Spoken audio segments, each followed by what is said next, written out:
안녕하세요. 2월 23일 수요일입니다. 다 같이 사도신경으로 우리의 신앙을 고백합니다.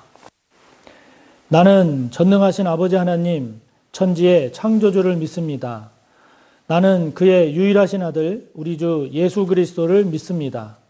그는 성령으로 잉태되어 동정녀 마리아에게서 나시고 본디오 빌라도에게 고난을 받아 십자가에 못 박혀 죽으시고 장사된 지 사흘 만에 죽은 자 가운데서 다시 살아나셨으며 하늘에 오르시어 전능하신 아버지 하나님 우편에 앉아 계시다가 거기로부터 살아있는 자와 죽은 자를 심판하러 오십니다. 나는 성령을 믿으며 거룩한 공교회와 성도의 교제와 죄를 용서받는 것과 몸의 부활과 영생을 믿습니다. 아멘. 오늘 우리가 함께 나눌 말씀은 마가복음 8장 14절에서 26절까지입니다.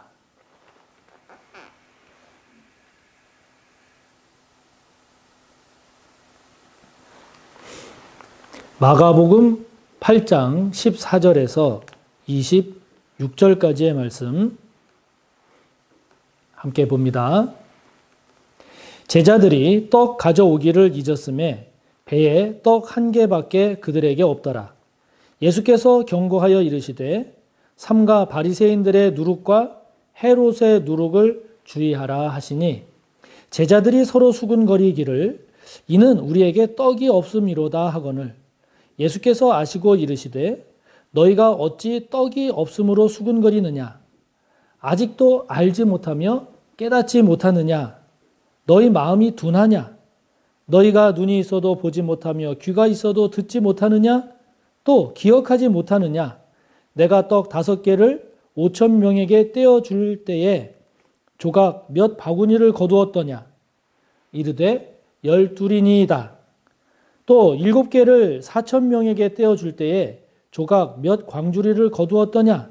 이르되 7이니이다. 이르시되 아직도 깨닫지 못하느냐? 하시니라.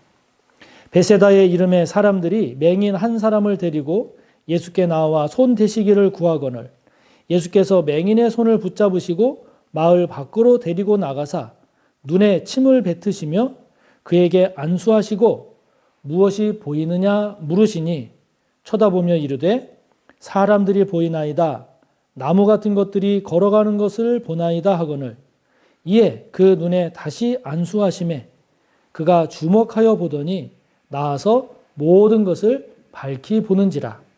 예수께서 그 사람을 집으로 보내시며 이르시되 마을에는 들어가지 말라 하시니라. 아멘.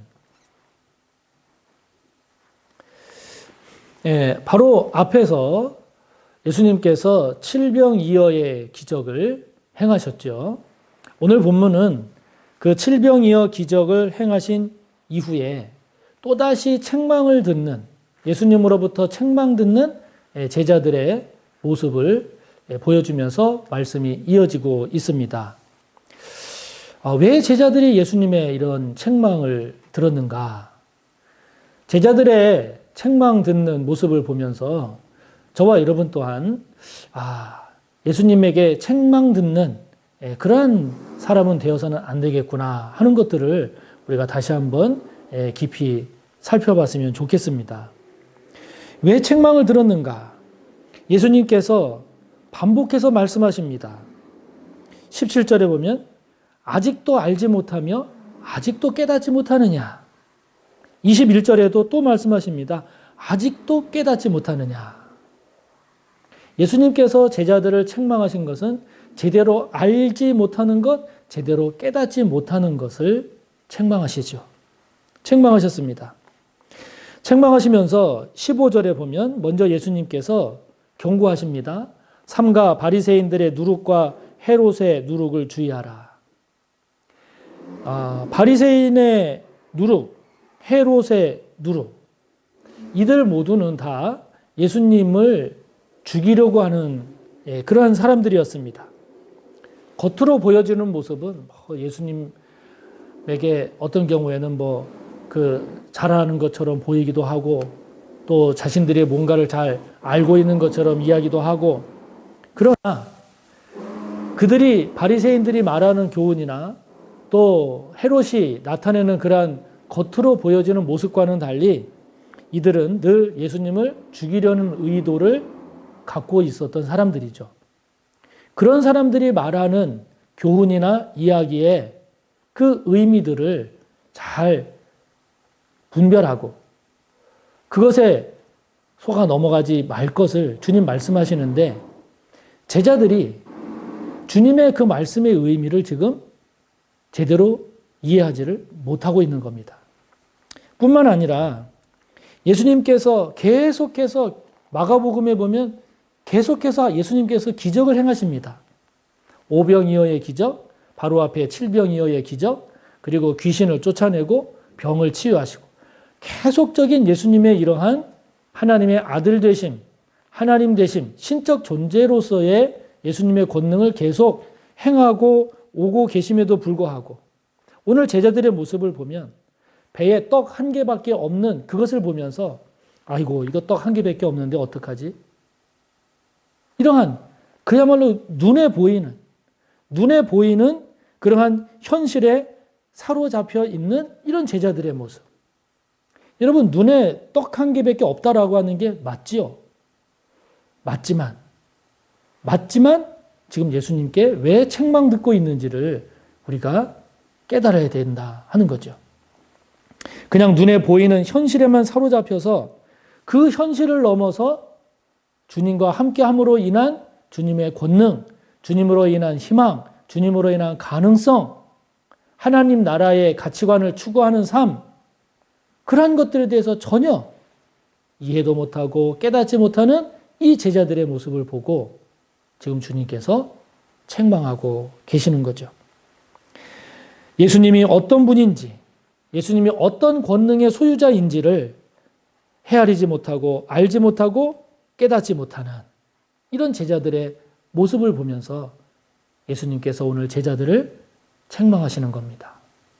자, 그렇다면 저와 여러분도 우리가 예수님께서 저와 여러분을 보시면서 우리가 제대로 알기를 원하시는데 우리가 제대로 알지 못하고 있는 것은 뭘까? 예수님에 대해서 제대로 잘 알고 있는가? 예수님의 권능에 대해서 제대로 잘 알고 있는가? 예수님을 믿음으로 인한 가능성, 예수님을 믿음으로 인한 소망, 그것을 저와 여러분이 잘 간직하고 있는가? 하나님 나라에 대해서 저와 여러분이 잘 알고 있는가? 하나님 나라의 가치관에 대해서 잘 알고 있는가?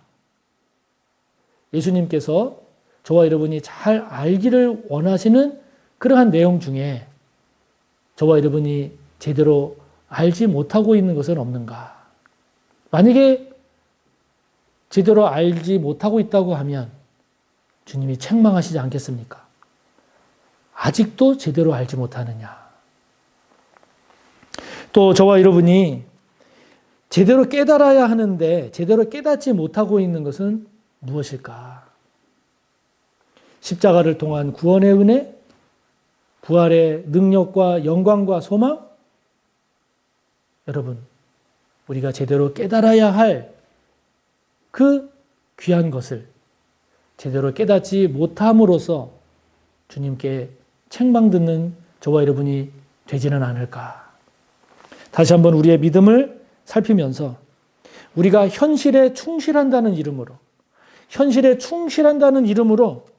우리가 이 세상에 매몰되어서 믿음의 눈도 뜨지 못하고 하나님 나라를 위한 헌신과 충성의 삶으로 나아가지도 못하고 그냥 세상에 갇혀서 살고 있는 제자들과 같은 모습은 아닌지 다시 한번 돌아보면서 저와 여러분의 눈이 믿음의 눈을 뜰 수 있게 되기를 바라고, 예수님이 어떤 분인지, 예수님이 어떤 권능의 주님이신지, 하나님 나라의 가치관이 무엇인지, 우리가 무엇을 추구하며 살지를 다시 한번 잘 정립하는 저와 여러분이 되기를 바랍니다.